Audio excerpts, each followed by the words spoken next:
18 июлда Бишкек шаарындагы Манас кинотеатрында Кыргызстан кыска метраждуу тасмалардын өлкөсү аттуу 11-чи эл аралык фестивалдын расмий ачылышы өттү.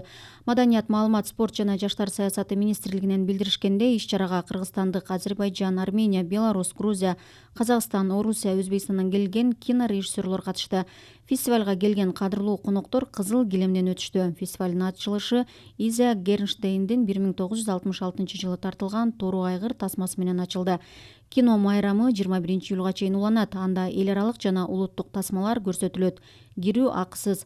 Кыргызстан кыска метраждуу тасмалар өлкөсү кинофестивали 2011-жылы негизделген. Быйыл 11-рет өтүп, ал заманыбыздын залкар жазуучусу Чыңгыз Айтматовдун туулган күнүнүн 95 жылдыгына арналды. Фестивалдын максаты КМШ өлкөлөрүнүн мыкты тасмаларын көрсөтүү менен бирдиктүү кино аянтчасын түзүү. Жаш кинематографисттер өздөрүнүн талантын көрсөтүүгө, тажрыйба алмашуусуна шарт түзүү болуп саналат.